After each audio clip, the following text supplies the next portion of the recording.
একদম sound, video ঠিক আছে কিনা আমাকে কমেন্ট করবেন।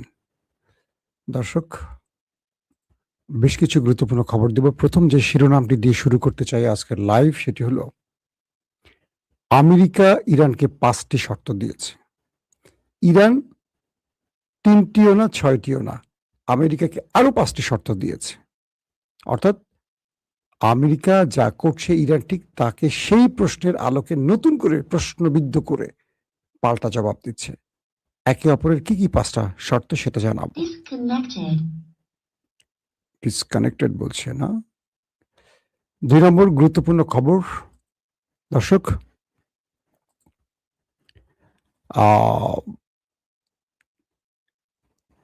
হরমুজ প্রণালীতে এমন এক ভিডিও রিলিজ করেছে ইরান, পুরো বিশ্ব আমেরিকার মাথাকে হেট করে দিয়েছে। ইরান যে চমক দেখাচ্ছে একটার পর একটা, আজকে দেখাবো তার কিছু নমুনা খবরের মধ্যে। কাতারের একজন বিশেষজ্ঞ আল জাজিরাকে বলছে আগামী ২৪ থেকে ৪৮ ঘন্টার মধ্যে ইরানে আমেরিকা ইসরায়েলের হামলা হতে যাচ্ছে। আর ইরান এক বিশাল সোনার ডিম পাড়া হাঁস পেয়ে গেছে, ইন্টারনেট কেবল। এটা নিয়ে আমি অনেকবার বলেছি, আজকে আরো কিছু তথ্য পাওয়া গেছে, সে বিষয়ে আপনাদের জানাবো। দর্শক, আমি আপনাদেরকে এই খবরের মধ্যে আরো অনেকগুলো গুরুত্বপূর্ণ খবর দেব, জাস্ট কয়েকটা সংক্ষিপ্ত শিরোনাম জানালাম মাত্র। প্রথম যে খবরটি দিয়ে শুরু করতে চাই, ইরান আমেরিকাকে 10টি দফা দিয়েছিল। আমেরিকার প্রেসিডেন্ট ডোনাল্ড ট্রাম্প 14টি দফা দিয়েছিল। এই 14টি ইরানি প্রস্তাব আমেরিকার প্রেসিডেন্ট ডোনাল্ড ট্রাম্প প্রত্যাখ্যান করেছেন। এরপর ডোনাল্ড ট্রাম্প ইরানকে 5টি শর্ত দিয়েছেন।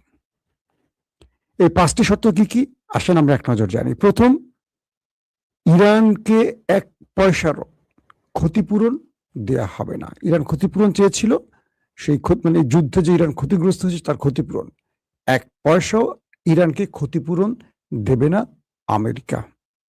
খুব চমৎকার উত্তর দিয়েছে ট্রাম্প। 2 নম্বর শর্ত দিয়েছে ইরানকে আমেরিকা, ইউরেনিয়াম তোমরা যা তৈরি করেছো, মানে যে ইউরেনিয়াম তোমরা সমৃদ্ধ করেছো, তোমাদের কাছে যা আছে ইউরেনিয়াম সব আমেরিকার হাতে দিতে হবে। মানে আমেরিকাকে দিয়ে দিতে হবে, শিয়ালের কাছে মুরগি বর্গা দিতে হবে। দুর্দান্ত প্রস্তাব আমেরিকার। 3 নম্বর প্রস্তাব, ইরান তার একাধিক যে নিউক্লিয়ার প্ল্যান্ট, তার যে নিউক্লিয়ার কেন্দ্র তৈরি করেছে একাধিক ইরানের ভেতরে,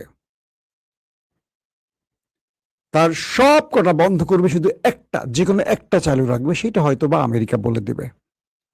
মাত্র একটা চালু রাখতে পারবে কে? ইরান। বাকি সব বন্ধ করে দেবে। আহা, মামু বাড়ির আবদার। 4 নম্বর, ইরানের যে বিলিয়ন মার্কিন ডলার বিদেশি ব্যাংকে ফ্রিজ হয়ে আছে আমেরিকার নিষেধের কারণে, এখান থেকে ইরানকে এখান থেকে ইরান মাত্র 25% নিতে, 25% ইরানকে ফেরত দেয়া হবে না। দুর্দান্ত প্রস্তাব। ডোনাল্ড ট্রাম্পকে এই জন্য এত ভালোবাসি। I love you Trump. 5 নম্বর শর্ত, মধ্যপ্রাচ্যের সবকটি ফ্রন্টে ইরানকে যুদ্ধ বন্ধ করতে হবে। আসেন, এটা হলো আমাদের ড্রাম চাচ্চুর ইরানকে দেয়া 5টি শর্ত। ইরানের পক্ষ থেকে আমেরিকাকে 5টি শর্ত দেয়া হয়েছিল। সেই 5টি শর্ত কি? বলা হয়েছে যে লেবানন সহ প্রত্যেকটি ফ্রন্টে, লেবানন সহ ইরানের প্রক্সি বাহিনী সহ যে ফ্রন্টগুলো আছে, প্রত্যেকটি ফ্রন্টে আমেরিকা এবং ইসরায়েলের হামলা বন্ধ করতে হবে। এগুলো নিয়ে বলেছি আপনাদেরকে এর আগের লাইভেও। সবগুলোতে যুদ্ধ বন্ধ করতে হবে। 2 নম্বর, ইরানের উপর থেকে সব আন্তর্জাতিক নিষেধাজ্ঞা প্রত্যাহার করতে হবে। অর্থাৎ ইরান চাইলে এখন তার মতো করে পৃথিবীর যে কোনো বাজারে তার পণ্য, তেল, গ্যাস সহ সব পাঠাতে পারবে। অর্থাৎ আন্তর্জাতিকভাবে ইরানের সব নিষেধাজ্ঞা প্রত্যাহার করতে হবে। 3 নম্বর, বিদেশে আটকে থাকা ইরানের সকল সম্পদ, অর্থ মুক্ত করতে হবে এবং ইরানকে ফেরত দিতে হবে। আমেরিকা যা যা বলছে ঠিক একইগুলি ইরান আবার নতুন করে রিপিট করে শর্ত দিয়ে দিয়েছে। 4 নম্বর, ইরানকে ক্ষতিপূরণ দিতে হবে। যুদ্ধের নামে ইরানে যে হামলা হয়েছে, যে ক্ষতি হয়েছে, সেই ক্ষতিপূরণ গালফ এবং আমেরিকা ইসরায়েলকে মিলে দিতে হবে। 5, হরমুজ প্রণালীতে ইরানের সার্বভৌমত্ব মেনে নিতে হবে। বুঝতে পারছেন? আসেন এবার হরমুজ প্রণালীর দুর্দান্ত খবর দেই। আজকের বিকেলের লাইভটা যারা মিস করছেন তারা হয়তো এই সংবাদে কিছুটা মিস করবেন, কারণ আমি প্রতিটা সংবাদের ধারাবাহিকতা রক্ষা করে আপনাদের দিতে চাই। সকালে যে লাইভটা করি সেই ধারাবাহিকতায় দুপুরে আমি আপডেটটা দিই। একটা মুক্তোর মালার মতো আমি একটা সংবাদটাকে গাঁথার চেষ্টা করি এবং গল্প আকারে আপনাদের কাছে প্রেজেন্ট করার চেষ্টা করি, যাতে অনেকে বলেন যে টেলিভিশনের সংবাদ দেখি কিন্তু বুঝিয়ে উঠি না। তো আমি চাই আমার দর্শককে খবরগুলোকে এমনভাবে প্রেজেন্ট করতে যেন এই দর্শক এই খবরটা চাইলে আগামী 5 বছর মনে রাখতে পারে। তার মগজে ঢোকাবার জন্য আমি গাঁথি আমার মতো করে, যেটা সহজ হয়। তো সেজন্য আমি ধারাবাহিকতা রক্ষা করি। প্রতিটা খবরের সঙ্গে দেখবেন পরের খবরের ধারাবাহিকতাটা রক্ষা করি। এখন 10টা খবর, পরে 20টা খবর, এরকম না। একটা ধারাবাহিকতাকে রক্ষা করে আমি আপনাদের দেই, যাতে আপনারা যারা নিয়মিত আমার দর্শক তারা একটা সিরিজ নাটকের মতো মজা পান খবরের ধারাবাহিকতার জন্য। দর্শক, ইরান আজকে আমেরিকাকে নতুন করে যে ধমকি দিয়েছে, তারা বলছে যে তোমরা কি করবা, কি করতে চাও করো, কিন্তু ওমান সাগরে আমরা তোমাদের কবর রচিত করব। তোমাদের যে যুদ্ধ জাহাজ আসছে, যুদ্ধ বিমান আসছে, বা যা যা তোমরা ওমান সাগরে নিয়ে আসছো, ওয়ারশিপ, রণতরী, যা যা, তোমাদের জন্য এখানে আমরা ওমান সাগরে কবর বানাবো। একদম ডাইরেক্ট থ্রেট দিচ্ছে, শুধু এরকম না, এইভাবে বলছে কবর শব্দটা। তো সেই হরমুজ প্রণালীতে আজকে একটা দুর্দান্ত ভিডিও রিলিজ করেছে ইরান। আর সেটা হলো কি, আমেরিকা বলেছিল যে পুরো হরমুজ প্রণালী তাদের কন্ট্রোলে। কার কন্ট্রোলে? আমেরিকার কন্ট্রোলে। তোমরা যারা যারা চাও এখান থেকে চাইলে বেরিয়ে আসতে পারো, কোনো ইরানকে টোল দিবা না, ইরানকে আমরা দৌড়ের মধ্যে রাখছি। আর ইরান আজকে যে ভিডিও রিলিজ করেছে সেখানে দেখানো হয়েছে কি, একটার পর একটা, ডজনকে ডজন আন্তর্জাতিক বিভিন্ন পণ্যবাহী বড় বড় ট্যাঙ্কার, জাহাজ, তেল, গ্যাস সহ আরো যেই পণ্যবাহী জাহাজগুলো আছে, ট্যাঙ্কারগুলো আছে, তারা দল বেঁধে যাচ্ছে। আর প্রত্যেকটা নিরাপত্তা দিচ্ছে ইরানের নেভি। শুধু তাই নয়, ইরানের অনুমতি নিয়ে তারা হরমুজ প্রণালী পার হচ্ছে এবং ইরানকে টোল দিয়ে যাচ্ছে। মানে এই ভিডিওটা ইরান রিলিজ করেছে সাগরের মধ্যেই। বুঝতে পারছেন? ইরান আমেরিকা ইসরায়েলের সাথে খেলছে আমাদের বাংলাদেশের মতো না, তারা খেলছে একদম ভিডিও প্রমাণ সহ, কারণ এই প্রমাণগুলো আন্তর্জাতিকভাবে পৃথিবীর যে কোনো মুভমেন্টকে পরিবর্তন করতে পারে। প্রমাণ খুব গুরুত্বপূর্ণ। বড় বড় দেশ ধসে যাচ্ছে ফেসবুক, ইউটিউব, সোশ্যাল মিডিয়ার কল্যাণে। যারা এগুলোকে অবজ্ঞা করেন তারা ভুল পথে আছেন। ফেসবুক, ইউটিউব, টুইটার, এই জিনিসগুলো এখন একটা যুদ্ধের বড়, কি বলবো, ইয়েতে বলছে, নেতানিয়াহু বলছে, পাকিস্তান সহ কয়েকটি দেশকে ইঙ্গিত করে যে পুরো পৃথিবীতে এরা প্রোপাগান্ডা ছড়াচ্ছে এবং সোশ্যাল মিডিয়া ব্যবহার করে ইসরায়েলকে তারা ব্যাপক বিপদে ফেলে দিয়েছে। তো এখন যেটি হলো যে বড় বড় জাহাজগুলো তারা হরমুজ প্রণালী পার হচ্ছে, তাদেরকে চারদিক থেকে নিরাপত্তা দিচ্ছে ইরানের নেভি, এবং তারা ইরানের অনুমতি নিচ্ছে এবং ইরানকে টোল দিচ্ছে। এই দৃশ্যগুলো ধারণ করে ইরান ছেড়ে দিয়েছে। ইরান বলছে আমেরিকা মিথ্যা বলছে, হরমুজ প্রণালীতে আমরাই বাদশাহ, আমরাই রাজা, হরমুজ মানি আমরা ইরান। এখানে কোনো দাসত্ব ইরান মেনে নেয়নি, মেনে নেবে না। ইরান বলছে হরমুজে আমেরিকা একটা পিঁপড়া মাত্র, এটা রাজত্ব ইরান করছে, করবে। আমরা যুগের পর যুগ মেহমানদারি করেছি বিশ্বব্যাপী, এই হরমুজে আমরা কোনো টোল নেইনি, কিন্তু পুরো পৃথিবী আমেরিকার ইচ্ছে মতো আমাদের উপর নিষেধাজ্ঞা দিয়ে আমাদেরকে অর্থনৈতিকভাবে ধ্বংসের শেষ কিনারে নিয়ে গেছে। কিন্তু কেউ কখনো ইরানের এই অবদানটি স্বীকার করেনি যে পৃথিবীর বড় বড় সুয়েজ খাল বলি, পানামা বলি, আরো বড় বড় যে কি বলবো জায়গাগুলো আছে, সেখান থেকে কিন্তু সব দেশ টোল আদায় করে। ইরান বলছে আমরা পুরো পৃথিবীর দেশগুলোকে মেহমানদারি করেছি। কখনো কারোর কাছ থেকে 1 টাকা টোল নেয়নি, কিন্তু আমেরিকার সঙ্গে তারা মিলে ইরানকে নিষেধাজ্ঞা বা স্যাংশনে ফেলছে তারা। এখন আর ইরান কাউকে ছাড়বে না, অনেক হয়েছে। এবার ইরান তার অধিকার বুঝে নেবে। তো টোল দিয়ে হরমুজ ত্যাগ করতে হবে, এবং দেখাচ্ছে ইরান, দেখো বিশ্ব, যারা টোল দিচ্ছে তাদেরকে আমরা নিরাপত্তা দিয়ে হরমুজ প্রণালী থেকে সম্মানের সাথে বের করছি। তারা অনুমতি নিচ্ছে, টোল দিচ্ছে, এবং তাদেরকে আমরা প্রোটেকশন দিচ্ছি, প্রোটোকল দিচ্ছি, সম্মান দিচ্ছি, তাদেরকে আমরা নিরাপত্তা দিচ্ছি। তোমরা আমেরিকার কথায় বিশ্বাস করে আমার হরমুজে এসে আমাকে বিরক্ত করো না, তাহলে আমার ড্রোন, আমার মিসাইল তোমাকে কাঁপিয়ে তুলবে। এই ভিডিও রিলিজ করার পর আমেরিকার মস্তক কেঁপে উঠছে ধরথর করে, কারণ আমেরিকা এতদিন তার মিডিয়া দিয়ে সর্বোচ্চ পরিমাণ চেষ্টা করেছে। আসলে পশ্চিমা দুনিয়ার মিডিয়া কি করতে পারে জানেন? একজন নিরপরাধ মানুষকে জঙ্গি বানাতে পারে, একজন মামুলি ব্যক্তিকে গুয়ান্তানামো কারাগারে আটকে শাস্তি দেওয়ার জন্য তার উপযোগী সব ন্যারেটিভ তৈরি করতে পারে। যেমন বাংলাদেশের সবচেয়ে ভালো ন্যারেটিভ তৈরি করে কি? প্রথম আলো, ডেইলি স্টার, আমাদের বিএনপির এখন সবচেয়ে প্রিয় গণমাধ্যম।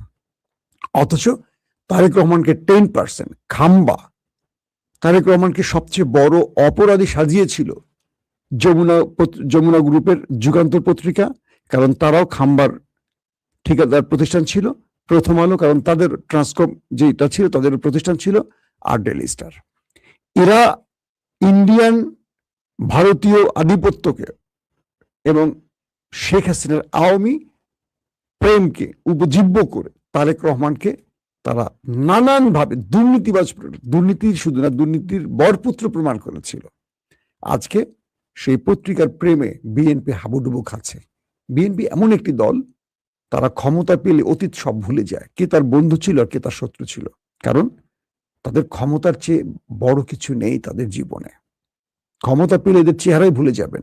আগে আওয়ামী লীগকে আমরা গালাগাল করছি না, দেখবেন এখন বিএনপির আমাদের অনেক প্রিয় ভাইরা যারা এতদিন নির্যাতিত ছিলেন, বাগানে বাগানে পালিয়েছিলেন, তাদের চেহারা এখন ছাত্রলীগের মতো হয়ে গেছে। তো এটি বললাম, বিএনপিকে একটু খোঁচা দিলাম শুধরানোর জন্য। আমরা আওয়ামী লীগ দেখতে চাই না বিএনপিকে। তো প্রথম আলো, ডেইলি স্টারের মতো পত্রিকার ন্যারেটিভ তৈরি করে বাংলাদেশে, দেখবেন এরা একটা ন্যারেটিভ এমন ভাবে তৈরি করে, বাংলাদেশের সুশীল নামে কিছু কুশীল ওইটাকে নিয়ে মাঠে নেমে যায়। ফিফথ কলাম, ইহুদিদের এবং ভারতীয় দাসরা তাদের এজেন্টে নেমে বাংলাদেশকে একটা বড় বিপদে ফেলে দেবে। তো ঠিক একইভাবে পশ্চিমা দুনিয়ার গণমাধ্যমগুলো ইরানকে সন্ত্রাসী, পাকিস্তানকে সন্ত্রাসী, এইটা সেটা ব্লাব অনেক কিছু প্রমাণের চেষ্টা করছে। ইরান এখন সবগুলোর জবাব দিচ্ছে। এতদিন ইউরোপ, আমেরিকা, এতদিন বিভিন্ন দেশ আমেরিকার এই পশ্চিমা দুনিয়ার গণমাধ্যমকে বিশ্বাস করত। এখন ইরান প্রতিটি কাজকে প্রমাণ করে দিচ্ছে। ইরান 10টা মারলে 10টা প্রমাণ দিচ্ছে। এখন আর আমেরিকার গণমাধ্যমকেও বিশ্বাস করছে না।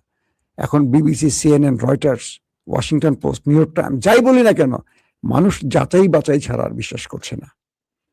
তো এই পরিস্থিতির মধ্যে ইরান হরমুজ প্রণালী তার কন্ট্রোলে রেখে টোল আদায় করছে, নিরাপত্তা দিচ্ছে। এই দৃশ্যগুলি দেখানোর মাধ্যমে পুরো পৃথিবী বুঝতে পারছে হরমুজের বাদশা এখনো ইরান। এটা নিয়ে আর কোনো দ্বিতীয় ঝামেলা নেই। দর্শক, দ্বিতীয় যে বিষয়টি, ইরান বলছে গালফে আমাদের যারা বিশ্বাসঘাতক ছিল তাদেরকে আমরা একটা সুযোগ দিতে চাই। মানে সৌদি আরব, কাতার, আরব আমিরাত, এদেরকে একটা ইঙ্গিত করছে। কালকে আরব আমিরাতের পারমাণবিক বিদ্যুৎ কেন্দ্রে হামলা হয়েছে। হামলাটা একটা টেস্ট খেলা ছিল, অর্থাৎ 3টি ড্রোন দিয়ে অ্যাটাক করা হয়েছে। এটি দিয়ে আরব আমিরাতকে বোঝানো হয়েছে, যারা এই হামলাটি করেছে, ইসরায়েল না করে অন্য কেউ যদি করে থাকে, বোঝানো হয়েছে তোমার পারমাণবিক বিদ্যুৎ কেন্দ্র আমরা চোখের পলকে শেষ করে দিতে পারি। তোমার এক আরব আমিরাত, ওইটার মধ্যে যদি আমরা বোম মারি, পারমাণবিক তেজস্ক্রিয়তা তোমার আরব আমিরাত মাটির সাথে মিশে যাবে। Be careful. ইসরায়েলকে নিয়ে বেশি মাতামাতি করো না। তোমাকে আমরা শুধু টেস্ট কেসটা দেখালাম, কি করতে পারি। তুমি গোপনে ওদের হয়ে আমার দেশে বোমা মারো, তোমাকে আমরা ছেড়ে দিব? সম্ভব না। প্রস্তুত থাকো। বিশ্বাসঘাতকতা করবা, পেছন থেকে ছুরি মারবা, আমরা তোমাকে সামনে থেকে ছুরি মারবো। কে বলছে এটা? ইরান। তো ইরান বলছে গালফ কান্ট্রি যেসব বিশ্বাসঘাতকরা ইরানে হামলা করেছে, আসছে যুদ্ধে, মানে আগামী 24 ঘন্টা 48 ঘন্টা যে যুদ্ধ লাগতে যাচ্ছে, কনফার্ম না। এটা কাতারের একজন বড় বিশ্লেষক আল জাজিরাকে বলেছেন, সেটা আমি বললাম। আমরা তোমাদেরকে এমন জবাব দেব যেটা তোমরা কল্পনা করতে পারবে না। আরব আমিরাতে 2000-এর না, প্রায় 3000-এর কাছাকাছি ড্রোন অ্যাটাকই করছে শুধু ইরান। বুঝতে পারছেন কি পরিমাণ রাগ আরব আমিরাতের উপর ইরানের, কারণ ওরা বিশ্বাসঘাতক। তো কাতারের আল জাজিরায় যে বিশেষজ্ঞ মানে এক্সপার্ট ওপিনিয়নটা আসছে, সেখানে বলা হচ্ছে আগামী 24 থেকে 48 ঘন্টার মধ্যে ইরান আমেরিকার যুদ্ধ লেগে যেতে পারে। একটা ভয়ঙ্কর বার্তা আসছে 24 থেকে 48 ঘন্টার মধ্যে, কারণ আমেরিকা ইসরায়েল তার সকল প্রস্তুতি সম্পন্ন করছে, তার দানবীয় বিমানগুলো মধ্যপ্রাচ্যে ঢুকছে এই অ্যাটাকের জন্য।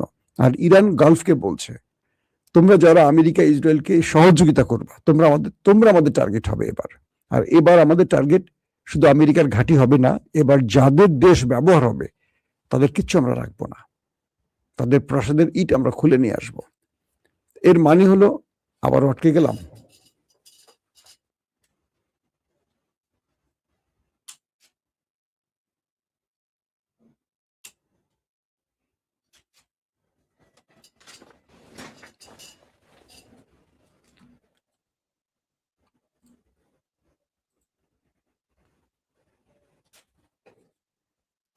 তো এর মাধ্যমে ইরান গালফকে যে বার্তাটি দিল যে তোমরা পাগলামি করো না, পাগলামির রেজাল্ট এবার ভয়াবহ হবে। ইরান বলছে যে আমরা কোনো মুসলিম দেশে আক্রমণ করতে চাই না, কোনো মুসলমানের রক্ত ঝরুক চাই না, শুধু মুসলমান না, কোন নির্দোষ মানুষের রক্ত ঝরাতে চায় না।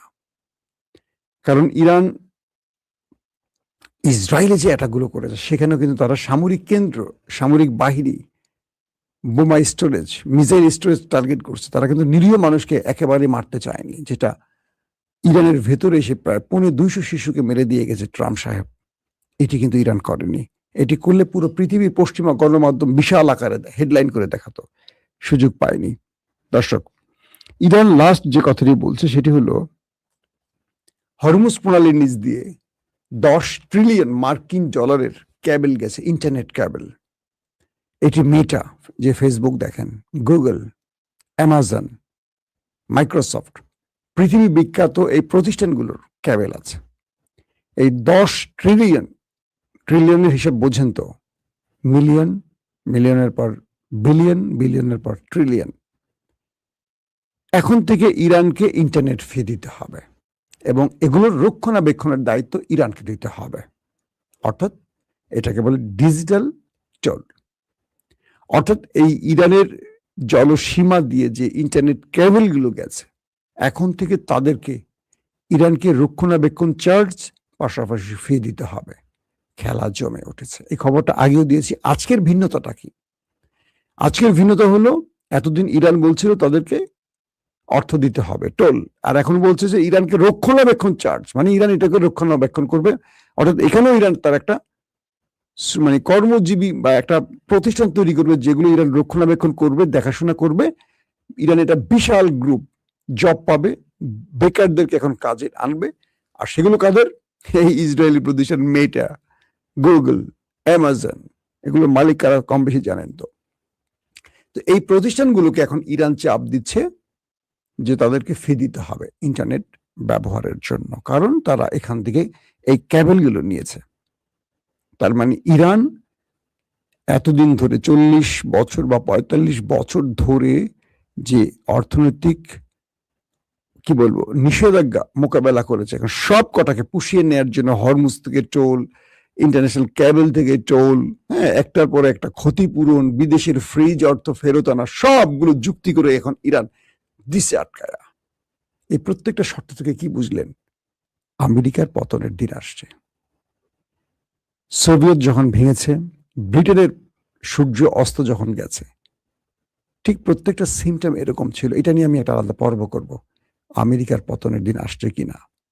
কারণ ইরান আমেরিকাকে নিয়ে খেলছে। আমেরিকা খেলবে কি? আমেরিকা শুধু বলছে তোকে খেয়ে ফেলবো, তোকে খেয়ে ফেলবো, তোকে এই করবো, তোকে ওই করবো, তোকে এই করবো, তোকে ওই করবো।